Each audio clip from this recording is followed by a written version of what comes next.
माता जगत जननी श्री बड़ी माँ की रातों चरण में मेरा भक्तिपत प्रणाम।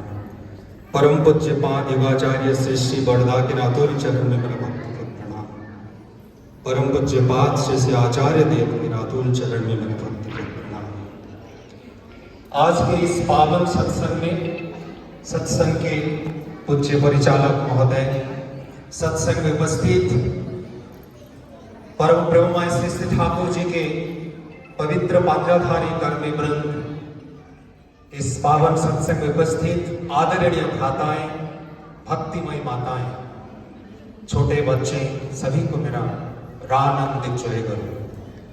भद्र महीना युग पुरुषोत्तम परम ब्रह्मा श्री श्री ठाकुर अनुकूल चंद्र जी का आविर्भाव महीना होता है। इस महीना में विश्व का कोण अनुकोण में परम ब्रह्म श्री श्री ठाकुर जी का इस पवित्र आविर्भाव महीना सारे जगत में लोग पालन करते हैं। आज पहली बार बुद्धिगिरी एरिया में जितने सारे गुरु भाई हैं, हम लोग ने मिलके परम ब्रह्म श्री श्री ठाकुर जी का भाद्र परिक्रमा का सत्संग का आयोजन किया। हम लोग इस आसपास में बहुत सारे अपार्टमेंट सोसाइटीज, वहां से बहुत सारे लोगों को बुलाए हैं। मैं सामने से देख रहा हूं, हमारे बीच बहुत सारे अतिथि आज उपस्थित हैं। इस पावन सत्संग में योगदान करने के लिए हमारे बीच आए हैं। हम लोग बुद्धिगिरी सत्संग गुरु भाई सत्संगी वृंद की तरफ से मैं आप लोगों के पास मेरा कृतज्ञता ज्ञापन करता हूं।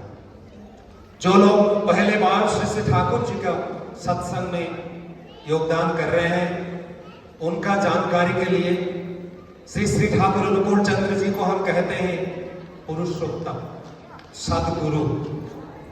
वो मानव जीवन का, विश्व का गुरु है।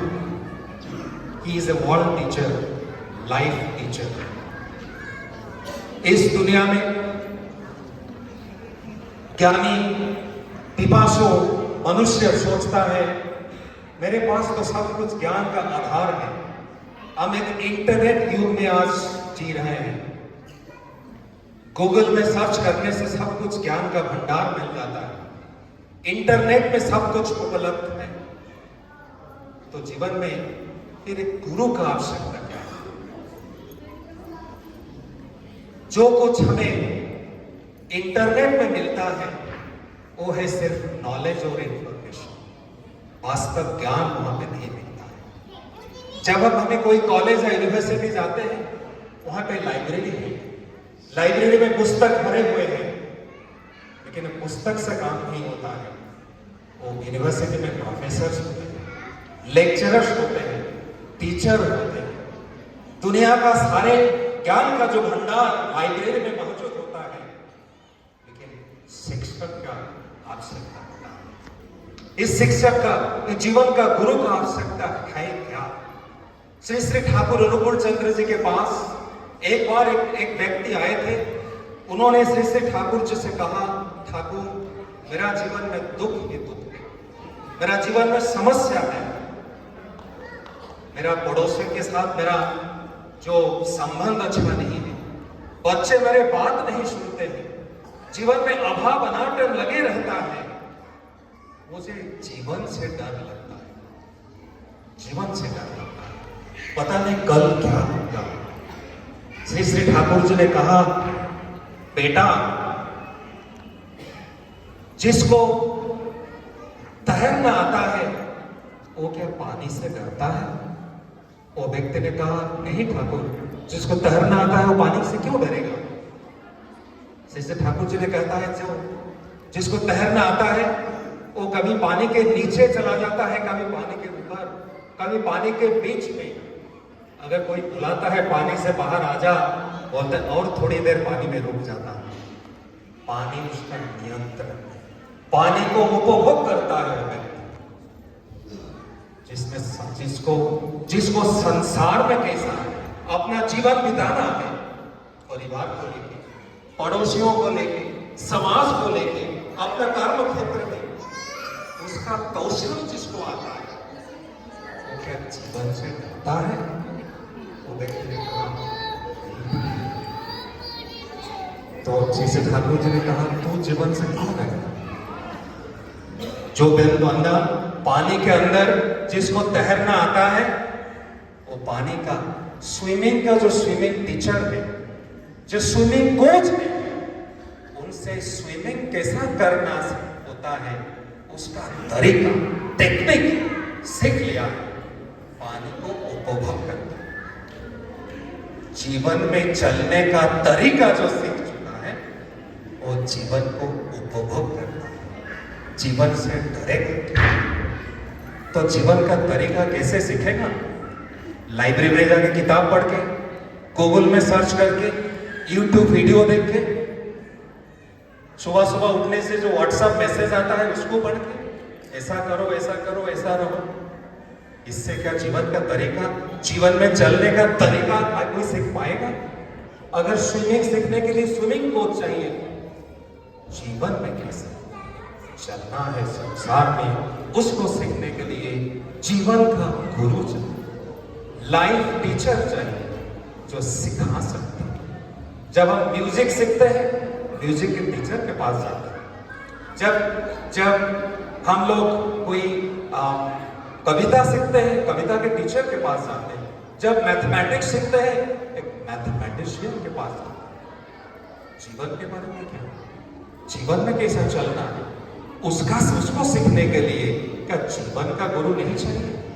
गुरु का क्या मैथमेटिक्स सीखने के लिए, म्यूजिक सीखने के लिए, संगीत सीखने के लिए, स्पोर्ट्स के लिए, जीवन के लिए क्या गुरु नहीं चाहिए? भाइयों माओ, हमारे जीवन में क्या कोई जीवन का कोई मानदंड नहीं चाहिए? हम जब बाहर जाते हैं, दर्पण के सामने खुद को देख लेते हैं, मिरर के सामने खड़ा होकर देख लेते हैं कि हमारे अंदर क्या कमी है, कपड़ा में कहाँ कोई दाग लगा है, वो देख लेते हैं। क्यों देखते हैं? क्योंकि खुद पता नहीं चलता। मिरर को सामने रख के देखना पड़ता है, कपड़ा में क्या है, मेरा चरित्र में, मेरा मन में, मेरा व्यवहार में, मेरा स्वभाव में अगर कोई गलतियां हैं तो मेरे सामने एक जीवंत आदर्श रूपक दर्पण क्या नहीं चाहिए, जिनको सामने रखते हुए मुझे पता चल सकता है मेरा जीवन में क्या गलतियां हैं, कैसे सुधारना है मेरे जीवन को, कैसे मेरा जीवन को आनंदमय, सुखमय, मंगलमय, मेरा जीवन को मनोरम मैं कर सकूं। इसीलिए क्या कोई आदर्श रूपी गुरु मेरा जीवन में, कोई गुरु रूपी दर्पण क्या मेरा जीवन में नहीं? श्री श्री ठाकुर अनुकूल चंद्र से एक बार उनके भक्त केशव प्रसन्न भट्टाचार्य, उन्होंने श्री श्री ठाकुर से प्रश्न किए, Thakur I can pray to God directly, मैं तो ईश्वर को सीधा प्रेयर कर सकता हूं, ईश्वर और मेरे बीच एक इंटरमीडिएट, एक गुरु का आवश्यकता क्या है? Why do I don't need a guru between me and God? Shri Shri Thakur Anukul Chandra जी ने कहा, केशवदा, बिना मनुष्य का भगवान, इससे मेरा, ऐसा मनुष्य के साथ मेरा क्या नाता है, ऐसा भगवान के साथ मेरा क्या संबंध है जिनके साथ मैं बात नहीं कर सकता, मेरा प्रश्न कर नहीं सकता, मेरा सवाल का उत्तर जिससे नहीं मिलता है। इस तरह मनुष्य, भगवान जो आसमान में रहते हैं, जो अनंत है, जो असीम है, जो निराकार है, जो अक्षर है, उनको मैं कैसे समझ पाऊं, कैसे उनको समझ पाऊं? केशवदा, अगर आप कविता के बारे में जानना चाहते हैं, जब कविता के बारे में सोचते हैं, कभी गुरु रविंद्रनाथ का याद आ जाता है। आप जब प्रेम के बारे में सोचते हैं, अपने माँ की याद आ जाती है ना? केशवदा कहा, हाँ, मेरा माँ तो प्रेम का रूप है, प्रेम का प्रतीक है। श्री श्री ठाकुर जी ने पूछा, केशवदा, जब भगवान की याद आता है, ऐसा कोई व्यक्ति क्या नहीं चाहिए जिसको देख के भगवान का जो भगवत्व क्या है, जिनको देख के समझ में आ जाता। रविंद्रनाथ टैगोर को देख के कविता क्या है समझ में आ जाता। जब हम माँ को देखते हैं, प्रेम क्या है समझ में आ जाता है। जब एक निष्ठुर व्यक्ति को हम देखते हैं, निष्ठुरता क्या है समझ में आ जाता है। भगवत्ता क्या है, ईश्वरता क्या है, उसको समझ के लिए ऐसा कोई एक व्यक्ति नहीं चाहिए जिसके अंदर वही भगवत्ता जागृत हुआ है। ऐसा कोई व्यक्ति नहीं चाहिए। केसरदा जिसके अंदर बल है उसको कहते हैं बलवान, जिसके अंदर शक्ति है उसको कहते हैं शक्तिवान, जिसके पास ऐश्वर्य है उसको कहते हैं ऐश्वर्यवान। केसरदा जिसके अंदर भाग है उसको कहते हैं भगवान। केसरदा में भाग्य क्या होता है, भाग क्या होता है?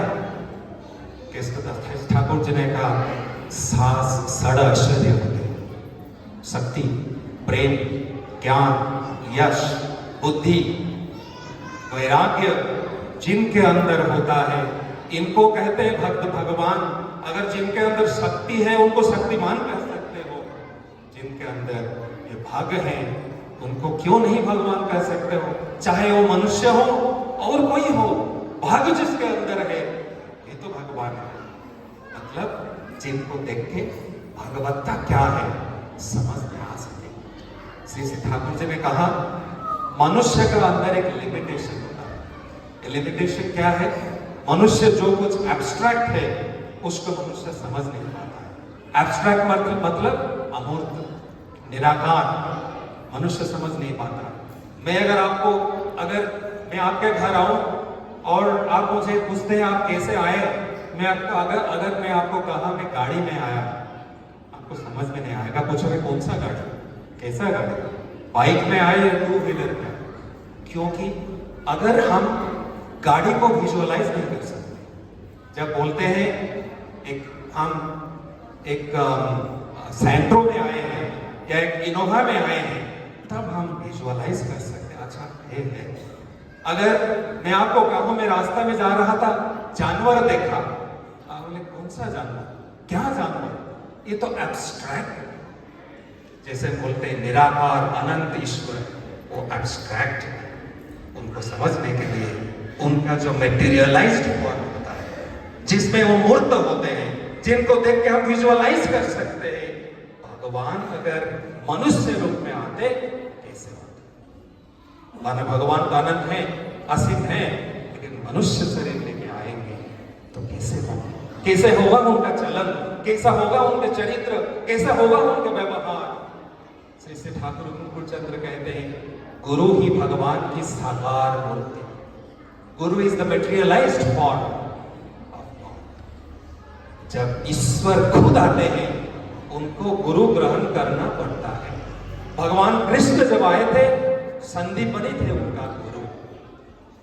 भगवान श्री राम जब आए थे वशिष्ठ थे उनका गुरु।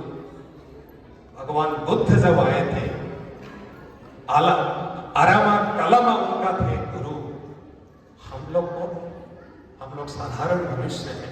जब भगवान आते हैं अगर उनको गुरु चाहिए, हमें हमारे जीवन में कैसे गुरु नहीं चाहिए जो हमें सिखा सकते हैं, बता सकते हैं जीवन में आनंद कैसे मिले, जीवन में सुख शांति, परिवार को लेके, बच्चों को लेके आनंद में कैसे रह पाए, हमारे बच्चे कैसे अच्छा मनुष्य बन पाए, हम लोग कैसे हमारे जीवन में तरक्की करें, अपना जीना और अपना बढ़ना, हमारा एग्जिस्टेंस और हमारा एक्सपेंशन कैसे आगे बढ़ता है, तो क्या हमें सीखने का, इसका कौशल क्या हमें सीखने का जरूरत है। श्री ठाकुर अनुकूल चंद्र जी से केस्टदा ने दोबारा प्रश्न किया, ठाकुर मुझे थोड़ा आपका बात तो समझ आता है, फिर भी थोड़ा मेरा मन में डाउट है।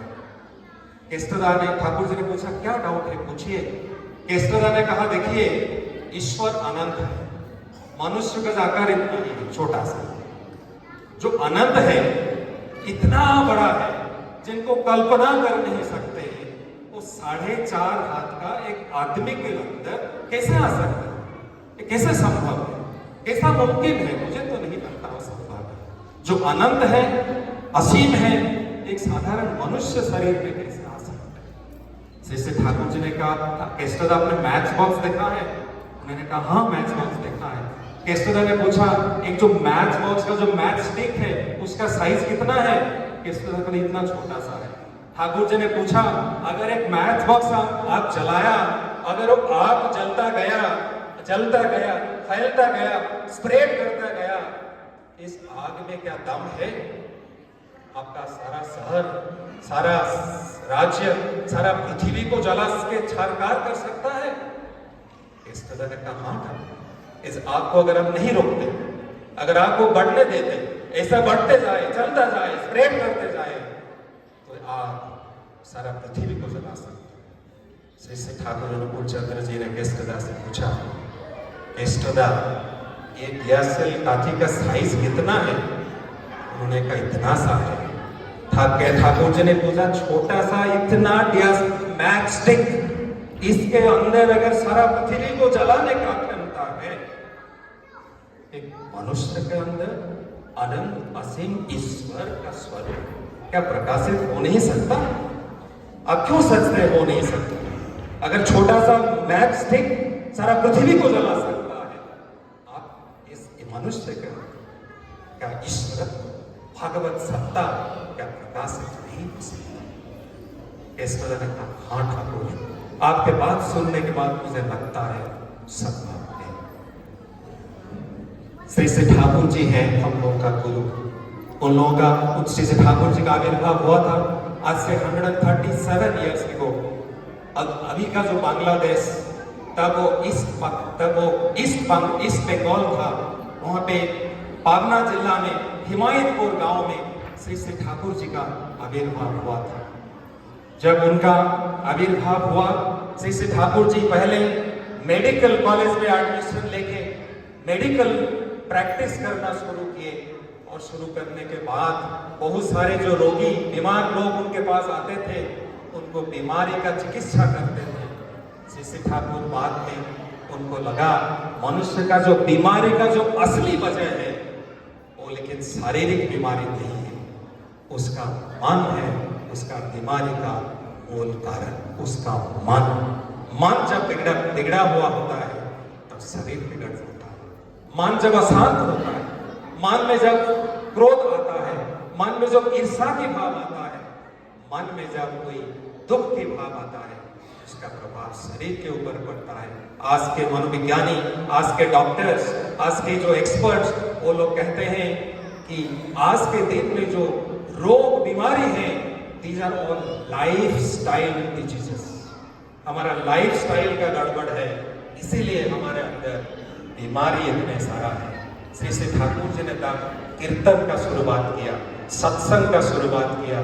हजारों लोग, लाखों लोग श्री श्री ठाकुर जी का सत्संग आश्रम में जुड़े, श्री श्री ठाकुर जी के पास आए, अपना सवाल का उत्तर श्री श्री ठाकुर जी से लेके शांत मन से, आनंद मन से वापस चले गए।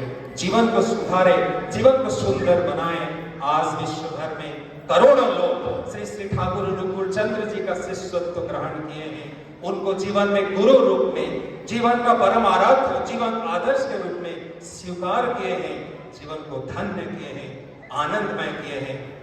आप लोग अगर चाहते हैं श्री श्री ठाकुर जी को जीव बारे में और जानने के लिए आप जान सकते हैं, हमें पूछ सकते हैं श्री श्री ठाकुर जी का दर्शन क्या है, फिलॉसफी क्या है, मानव जीवन के लिए उनका जो तरीका है वो क्या है। श्री श्री ठाकुर जी कहते हैं अगर जीवन को डिसिप्लिन बनाना है तो डिसाइपल बनना पड़ेगा। If you do not become a disciple, you can never become a disciple। आज सत्संग का समय सीमित होता है, आज यहीं पे मेरा वक्तव्य समाप्त करता हूँ। आप बहुत सारे लोग यहीं पे एकत्रित हुए हैं, आप लोग सभी का सपरिवार परिवेश एक मंगलमय जीवन का कामना करते हुए परम पिता के रातुल चरण में प्रार्थना करता हूँ। वंदे पुरुषोत्तम। जय गुरु।